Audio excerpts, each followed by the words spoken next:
अध्यक्ष महोदय, सोलापूर जिल्ह्यातील अक्कलकोट येथे काल म्हणजे परवा 12 जून 2025 रोजी फतेशीर शिक्षण संस्था आणि सकल मराठा समाजाच्या कार्यक्रमासाठी संभाजी ब्रिगेडचे प्रदेशाध्यक्ष प्रवीण गायकवाड हे त्यावेळेस तिथे त्या कार्यक्रमाला जात असताना अध्यक्ष महोदय, हा विषय महाराष्ट्रातील कायदा सुव्यवस्थेला धरून आहे. अध्यक्ष महोदय, या ठिकाणी इतकी हिम्मत की अध्यक्ष महोदय, या संभाजी ब्रिगेडचे अध्यक्ष प्रवीण गायकवाड, काय दोष होता यांचा, कुठलं कारण असावं?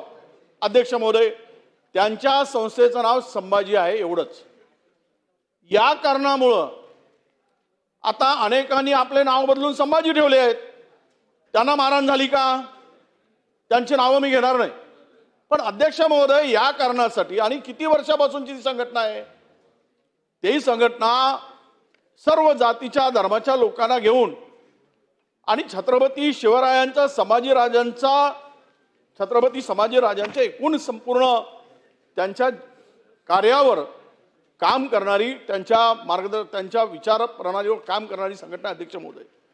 परंतु ज्या पद्धतीनं झालंय ते खरं म्हणजे महाराष्ट्रामध्ये एखाद्या संघटनेच्या, कुठलाही असो सामाजिक संघटनेचा, अमानुषपणे गाडीतून ओढून त्याला काळं फासलं. काळच फासलं नाही अध्यक्ष महोदय, त्याला कालर धरून ओढून खाली पाडलं. आणि जो हा माणूस ज्यांनी हे कृत्य केलं अध्यक्ष महोदय, या माणसाचा उद्देश काय? आज आम्ही अनेक चॅनलमध्ये पाहत होतो. याची पार्श्वभूमी अध्यक्ष महोदय पूर्णतः गुन्हेगारी प्रवृत्तीची पार्श्वभूमी आहे. हा पिस्तूल बाळगल्याच्यासाठी त्याच्यावर गुन्हे दाखल झालेले आहेत. यांनी सख्या चुलत भावाचा खून केल्यासाठी तो जेलामध्ये होता. त्याच्यावर अशा गुन्हेगारी प्रवृत्तीचा व्यक्ती, आणि तेही एखाद्या पक्षामध्ये आहे तो घ्यायचा, नाही घ्यायचा तो त्यांचा अधिकार आहे. परंतु ही हिंमत जर झाली आणि या पद्धतीनं त्यांना काळं फासल्यानंतर त्याचा जीव घेण्याचा प्रयत्न झाला अध्यक्ष महोदय, कदाचित खून करण्याच्या इराद्याने, सगळं पूर्वनियोजित होतं. काहीच कारण नव्हतं, कुठलंही कारण नाही की त्याला मारहाण करण्यासाठी, कुठलंही कारण नव्हतं की त्याला काळं फासण्यासाठी. पण ज्या पद्धतीनं त्या ठिकाणी हा कार्यक्रम होता, अध्यक्ष महोदय, माननीय मुख्यमंत्री महोदय इथे आहेत, त्यांच्याकडे गृहखात आहे, आम्हाला त्यांच्याकडे विनंती आहे की असे कार्यक्रम होतात त्यावेळेस कुठलाच पोलीस बंदोबस्त तिथे नव्हता. तो पोलीस बंदोबस्त का नव्हता तिथे? आणि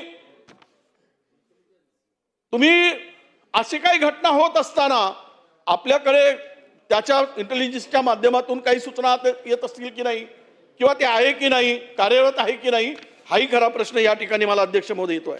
म्हणून आपल्याला विनंती आहे या निमित्तानं, कारण हा संपूर्ण प्रश्न, हा कायदा सुव्यवस्थेचा प्रश्न ऐरणीवर आल्याचं ते सगळे समोर येत आहे अध्यक्ष महोदय.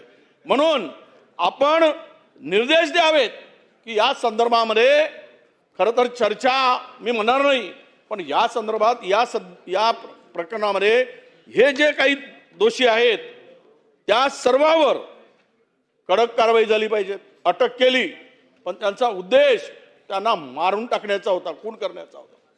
आणि ज्या पद्धतीनं यांना कायदा हातात घेण्याचं यांनी काम केलेलं आहे, म्हणजे कायदा यांच्यासाठी काही नाही, अशा प्रकारचा आविर्भाव आणि मस्ती जी आहे ती ठेचली गेली पाहिजेत अध्यक्ष महोदय.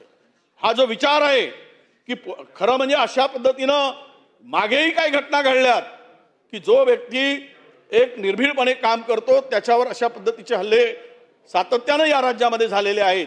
म्हणून आपल्याला विनंती आहे की हा जीवघेणा हल्ला करणारे जे काही आहेत त्यांच्यावर या ठिकाणी स्थानिक पोलिसांचं का दुर्लक्ष झालं, आणि प्रवीण गायकवाड हल्ला होत असताना जी काय आता माध्यमामध्ये आणि जनसामान्यामध्ये एक चीड आणि एक प्रश्न निर्माण झाला आहे, राग निर्माण झाला आहे, आणि अनेक संघटना आता एकत्र येऊन या ठिकाणी या संदर्भात न्याय मागण्याची त्यांची संपूर्ण ते रस्त्यावर येत आहेत न्याय मागण्यासाठी. म्हणून याची सखोल चौकशी करून आपण हे काम या ठिकाणी कारवाई केल्याचं माननीय मुख्यमंत्री महोदयांनी या ठिकाणी निवेदन करावं अशी माझी त्यांना विनंती आहे अध्यक्ष महोदय. चला पुढे जाऊ. नाही हे लक्षवेधी क्रमांक 1. लक्षवेधी क्रमांक 1. महोदय वितरित केल्याप्रमाणे ठीक आहे ना, शासनाने नोंद घेतली आहे.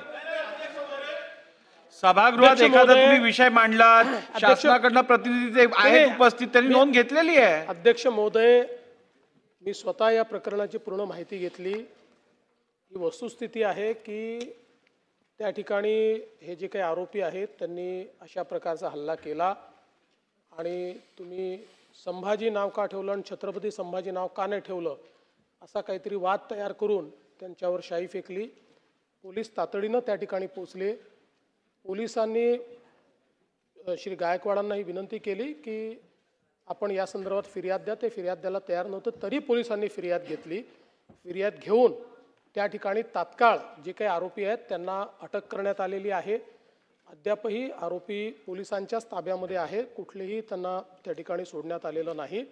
यामध्ये जी काही घटना घडलेली आहे त्यानुरूप जी काही शिक्षा करावी लागते किंवा त्या संदर्भात जे काही कलम लावावे लागतात ते कलम लावून या संदर्भात योग्य ती कारवाई केली जाईल. लक्षवेधी क्रमांक 1. लक्षवेधी क्रमांक 1. नाही राऊत साहेब, वितरित केल्याप्रमाणे. 1 मिनिट. 57 ची सूचना जी असते ती प्रश्नोत्तराच्या तासाच्या आधी